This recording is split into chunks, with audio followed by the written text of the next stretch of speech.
కాసేపట్లో జనసేన 12వ ఆవిర్భావ దినోత్సవం ప్రారంభం కానుంది. ఒక్క సీటు నుంచి పోటీ చేసిన అన్ని స్థానాల్ని గెలుచుకునే స్థాయికి ఎదిగిన జనసేన అతిపెద్ద పండగ చేసుకునేందుకు జన సైనికులు తరలి వస్తున్నారు.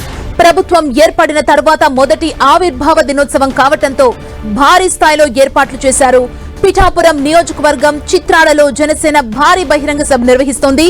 ఈ సభకు రాష్ట్ర నలుమూలల నుంచి జనసేన కార్యకర్తలు, లీడర్లు, పవన్ అభిమానులు తరలి వస్తున్నారు. ఈ సభలో పవన్ ప్రసంగంపై సర్వత్రా ఉత్కంఠ కొనసాగుతోంది.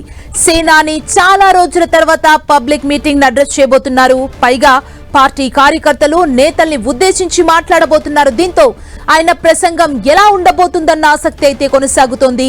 ప్లీనరీ వేదికగా పవన్ ఏం మాట్లాడబోతున్నారు, ఏ అంశాలపై పవన్ ఫోకస్ చేయబోతున్నారనేది ఇంట్రెస్టింగ్ గా మారింది.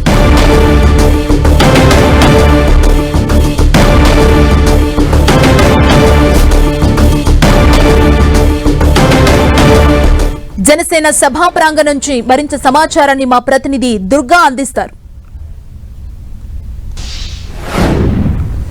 జయకేతన సభకైతే మాత్రం అన్ని సర్వం సిద్ధమయ్యి మరి కాసేపట్లోనే సభ అయితే ప్రారంభం కానుంది.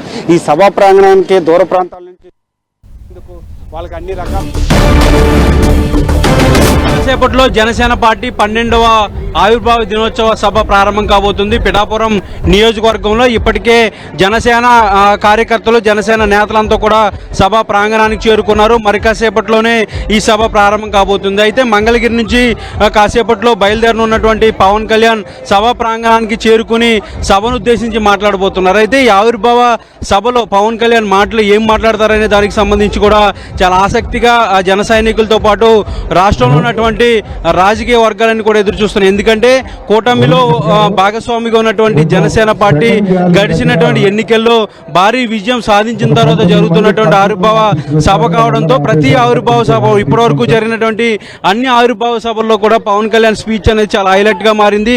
దాంతో పాటు రాష్ట్ర రాజకీయాలని మార్చే విధంగా కూడా గతంలో స్పీచ్లు అనేవి జరిగాయి. కాబట్టి ఇప్పుడు అధికారంలో ఉన్నటువంటి పవన్ కళ్యాణ్, ప్రస్తుతం డిప్యూటీ సీఎం గా ఉన్నటువంటి పవన్ కళ్యాణ్ ఏం స్పీచ్ ఇవ్వబోతున్నారు, జనసేన పార్టీని రాజకీయంగా ఏ విధమైనటువంటి భవిష్యత్తు కార్యాచరణ ప్రకటించబోతున్నారు అనే దానికి సంబంధించి కూడా ఈ స్పీచ్ అనేది చాలా కీలకంగా ఉండబోతుంది. అయితే సనాతన ధర్మానికి సంబంధించినటువంటి డిక్లరేషన్ ని చెప్పడంతో పాటు భవిష్యత్తులో జనసేన పార్టీ ఎలాంటి పాత్ర పోషించబోతుంది రాష్ట్ర రాజకీయాల్లో అనే దానికి సంబంధించి కూడా క్లారిటీ అయితే పవన్ కళ్యాణ్ ఇస్తారంటూ కూడా పార్టీ నేతలు చెప్తున్నారు. దీనికి సంబంధించి పవన్ కళ్యాణ్ ఏం చెప్పబోతున్నారు అనేది ఆసక్తిగా ఎదురు చూస్తున్న పరిస్థితి అయితే కనిపిస్తుంది. అయితే ఈ జనసేన భారీ బహిరంగ సభకు అన్ని ఏర్పాట్లు కూడా పూర్తయ్యాయి. ఇప్పటికే రాష్ట్రం నలుమూల నుంచే కాకుండా అటు తెలంగాణ, బెంగళూరు నుంచి కూడా చాలా మంది ఈ ఆవిర్భావ సభకు వచ్చారు.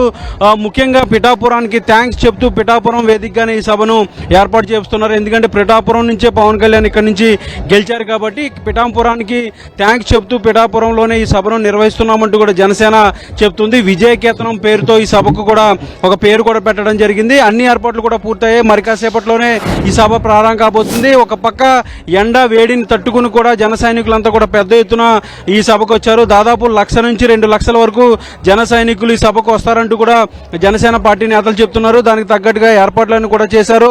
ఇప్పటికే చాలా వరకు కిక్కిరిసిపోయినటువంటి పరిస్థితి కనిపిస్తుంది. మరి కాసేపట్లోనే సభ ప్రారంభం కాబోతుంది కాబట్టి మరింత క్రౌడ్ పెరిగే అవకాశాలు ఉన్నాయి. అయితే ఒక క్రౌడ్ అనేది ఎక్కువగా వస్తున్నటువంటి నేపథ్యంలో పోలీసులు కూడా చాలా పకడ్బందీ బందోబస్తు ఏర్పాటు చేశారు. మొత్తం 70 సీసీ కెమెరాలు, 60 డ్రోన్లతో పాటు 2,000 మంది పోలీసు బందోబస్తు కూడా దీనికి ఏర్పాటు చేయడం జరిగింది. ఏదైనప్పటికీ కూడా జనసేన 12వ ఆవిర్భావ సభ అనేది మరి కాసేపట్లో ప్రారంభం కాబోతుంది. పవన్ కళ్యాణ్ ఏం చెప్తారనే దానికి సంబంధించి కూడా చాలా ఆసక్తిగా ఎదురు చూస్తున్నారు. భవిష్యత్తు కార్యాచరణ ఏ విధంగా ఉండబోతుంది జనసేన పార్టీ తరఫున అనేది దానికి సంబంధించి కూడా ఈ రోజు పవన్ కళ్యాణ్ క్లారిటీ ఇవ్వబోతున్నారు. దీంతో పాటు కూటమిలో ఉన్నటువంటి పార్టీ నేతలు ఉండాల్సినటువంటి కోఆర్డినేషన్ కి సంబంధించి కూడా పవన్ కళ్యాణ్ చాలా కీలకంగా మాట్లాడబోతున్నట్టుగా మనకి సమాచారం అవుతుంది. కెమెరా పర్సన్ నారాతో దుర్గానాయుడు, 10 టీవీ, పిఠాపురం నుండి.